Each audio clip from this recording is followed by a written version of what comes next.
Assalamualaikum warahmatullahi wabarakatuh. Selamat siang anak-anakku sekalian. Kalian bisa bertemu pada siang hari ini dalam mata pelajaran PKN. Dan saya selalu berdoa semoga kalian dalam keadaan sehat walafiat. Sebelum kita mulai pembelajaran, marilah kita berdoa dulu menurut kepercayaan kita masing-masing. Doa mulai.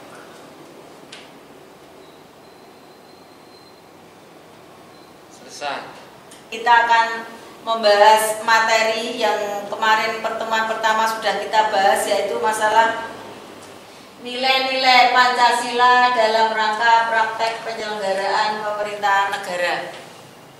Sebelum Bu Ismi menyampaikan materi pertemuan kedua, saya ingin tahu untuk anak-anakku sekalian, pada waktu pandemi ini pasti kalian merasa ingin bertemu dengan teman, ingin beraktivitas di sekolah, iya apa tidak? Iya toh?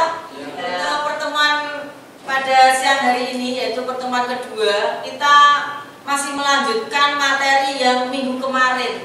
Untuk siang hari ini kita masuk sub yang baru, yaitu kedudukan dan fungsi Kementerian Negara Republik Indonesia dan LPNK.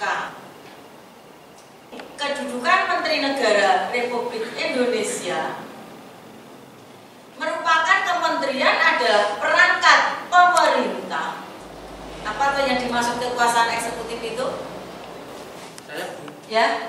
Yakni kekuasaan untuk menjalankan undang-undang Kementerian Negara Kedudukan di Ibu Kota Indonesia dan merupakan bagian dari pemerintahan pusat. Pemerintahan pusat itu yang dipimpin adalah presiden, yang pusatnya di Jakarta. Seorang menteri berhenti dari jabatannya karena ada dua hal. Siapa yang tahu menteri diberhentikan dari jabatannya karena dua hal apa saja? Karena berakhirnya masa jabatan dan meninggal dunia. Ya. Sampai sini siapa yang bertanya? Undang-Undang Nomor 39 Tahun 2008 mengenai apa? Ngacok? Ya? Kementerian Negara, tepatnya pada pasal 1 dan 2. Ya, mengenai Kementerian Negara. Terus kita lanjut lagi, yaitu kedudukan kementerian disebutkan langsung di dalam Undang-Undang Nomor 39 Tahun 2008. Yang mengenai apa? Kementerian Negara. Adapun fungsi dari Kementerian Negara Indonesia secara umum juga disebut di dalam Undang-Undang Nomor berapa? Ya? Nomor 39 tahun 2008, tepatnya pada pasal 8. Ya, ada pasal 8, ada 5 fungsi. Fungsi yang terakhir apa? Fungsi yang terakhir apa?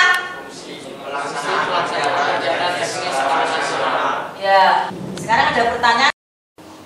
Apa itu tugas dari kementerian itu? Yo. Bu, Ya? tugas dari Kementerian Negara menyelenggarakan urusan tertentu dalam pemerintahan untuk membantu Presiden dalam menyelenggarakan pemerintahan negara. Betul. Apa ya? Istilahnya perurusan atau bidang yang harus diselesaikan atau dilaksanakan.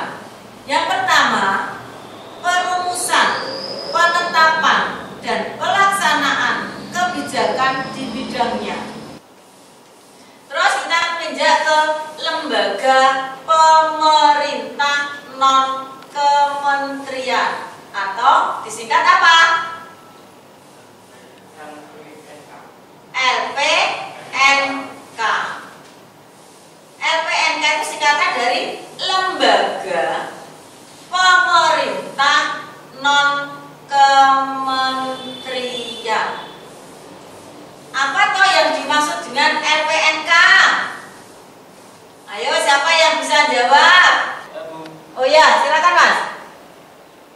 Lembaga negara di Indonesia yang dibentuk untuk melakukan tugas pemerintahan di bidang tertentu yang tidak dilaksanakan oleh kementerian instansi bersifat nasional. Strategi lintas kementerian atau instansi, lintas sektor, dan lintas wilayah. Jadi kalau bersifat nasional itu masih lintas apa?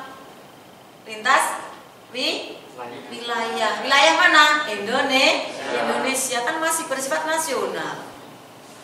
Terus selanjutnya, selain itu LPNK juga menunjang tugas yang dilakukan oleh menteri sesuai ketentuan peraturan perundang-undangan yang berlaku. Satu. Yang isinya apa? Ayo, siapa bisa? Bu. Ya. Mengenai kedudukan, tugas, dan fungsi kewenangan.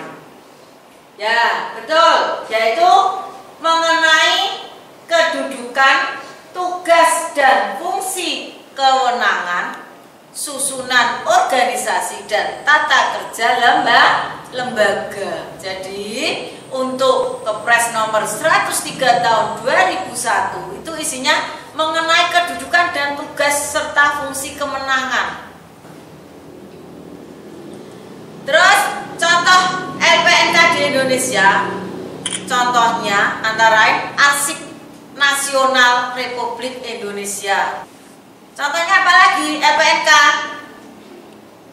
Ini loh. Badan Informasi Geospasial. Ya. Siapa lagi yang tahu selain itu?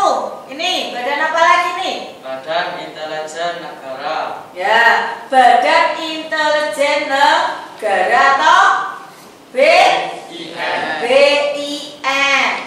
Terus selain itu, selain BIN badan apa lagi?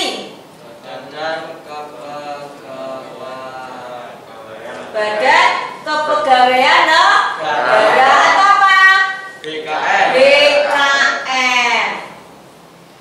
Terus apa lagi selain BKN? Badan Kependudukan dan Kewarganegaraan Nasional. Ya, atau BKKBN. Sampai sini siapa yang ingin bertanya?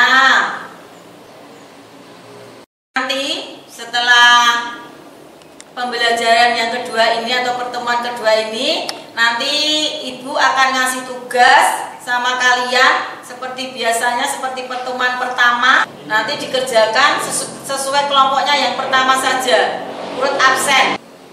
Saya berharap kalian tetap semangat. Jangan mudah putus asa untuk mencari informasi. Sekarang informasi itu bisa kamu dapatkan dari mana saja. Materi pertemuan pertama dan kedua itu masih ada hubungannya, masih masuk di dalam bab 3. Untuk pertemuan siang hari ini kita cukupkan sampai sini. Sebelum kita pulang, kita berdoa dulu. Berdoa menurut kepercayaan masing-masing. Doa mulai. Selesai.